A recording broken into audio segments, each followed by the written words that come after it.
This is video number 2 on this 2019 Honda Civic that has 425 grams of YF refrigerant. And you see where I left off in video 1, we were right there when I just added the refrigerant. We're looking at pressures, and you can see we are down to 32 psi on the low side with this 2019 Honda Civic.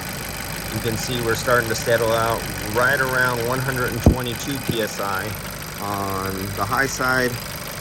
Let's go back to our temperatures. We'll go down here and we'll go back to our graphing there, and you can see where we started at 72 psi or 72 degrees from the last number 1 video, and now we're into video number 2 where I already started the vehicle, and you can see how many minutes has passed by since video number 1 at minute number 1, and we're all the way into minute number 5 going into minute number 6, and out the dash we're coming out 49 degrees and we're at 73 degrees.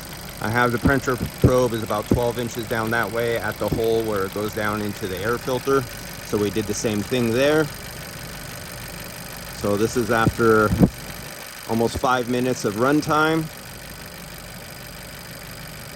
Oh, and let's go back. As you can see on this one, we have a superheat of 25 degrees and we have a subcooling of 25. And this does have an internal heat exchanger in. Do I see a leak down there? Oh, look what I see here. Oh yeah, we got a lot of refrigerant oil. So this one has a lot of refrigerant oil, and I have the light off so you can't see, but you can see where my finger made it shiny. That's all covered with refrigerant oil and dust coming out of the expansion valve. So we have, on the 2019, we got some leakage going on there. We got a little oil coming off that heat exchanger.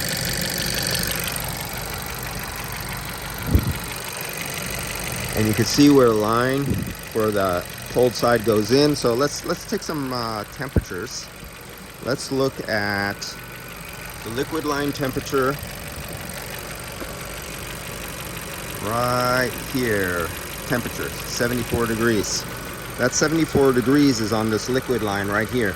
This is the subcooled air that's coming from here.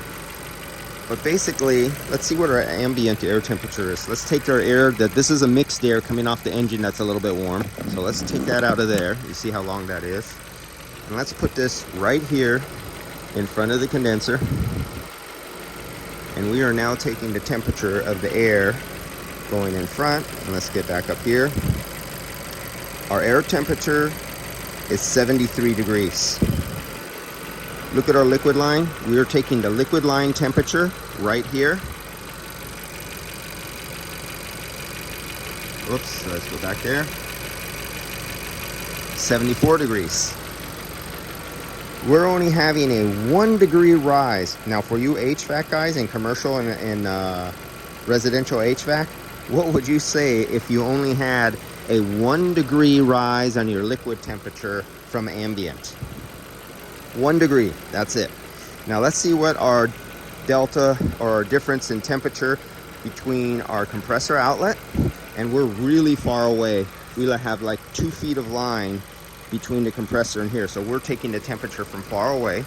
So we know we're at 74 degrees coming out of the condenser. Let's see what we are going into the condenser. So we're going to take our temperature right here. All right. So now we're taking, we know we have 74 degrees going out. And something is happening. What happened to my temperature? Something blocked up. Oh, it's going up.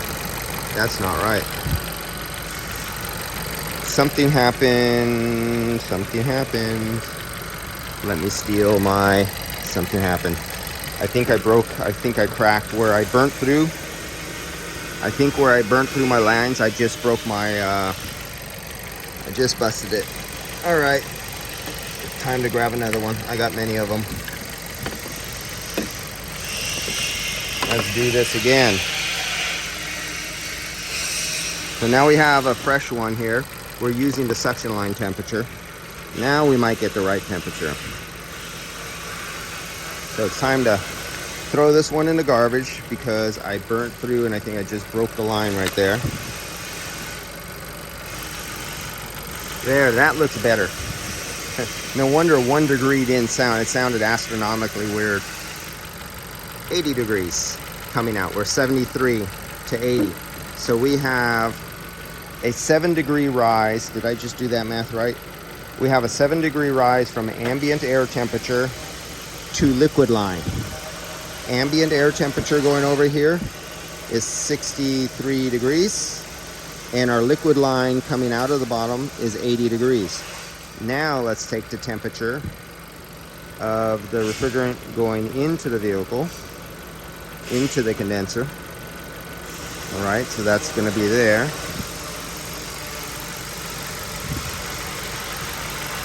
(125 degrees).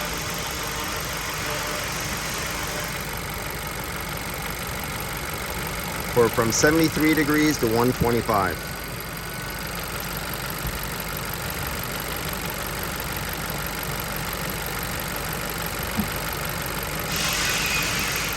So that's approaching our 50-degree split on this one. That's a big split.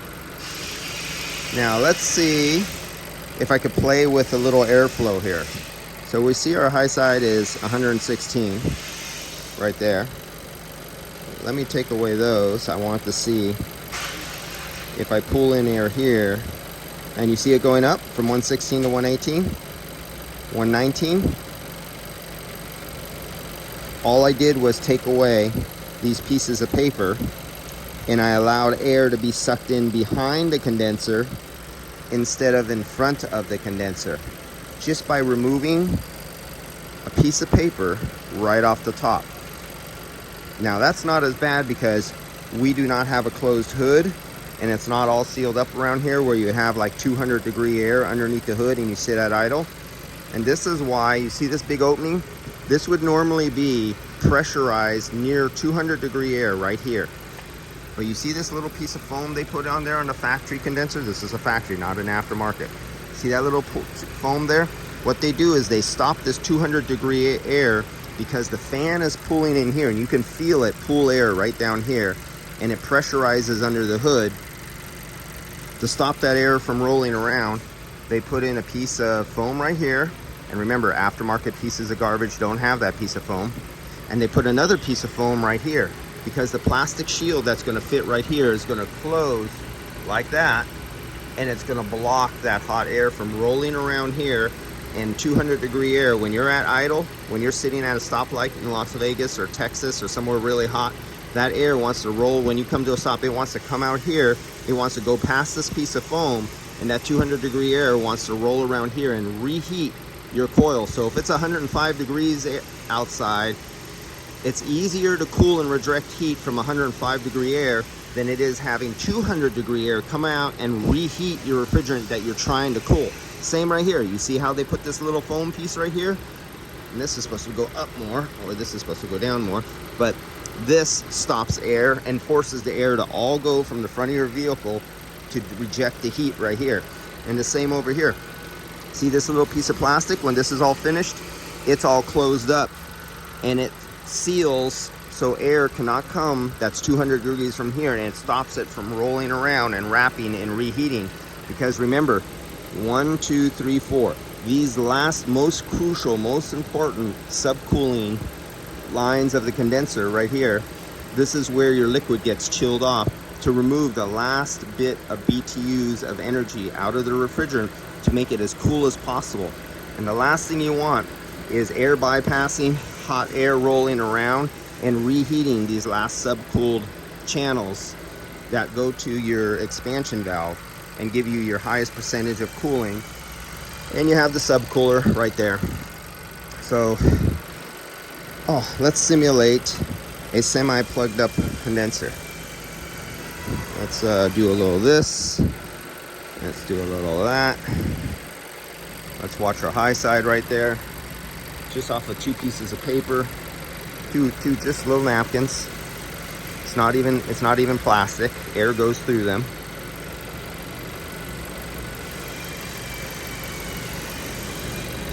So air goes through these because these are just made out of paper.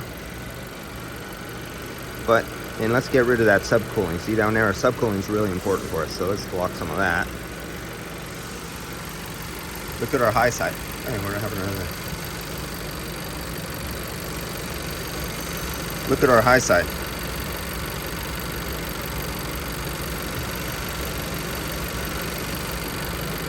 $162.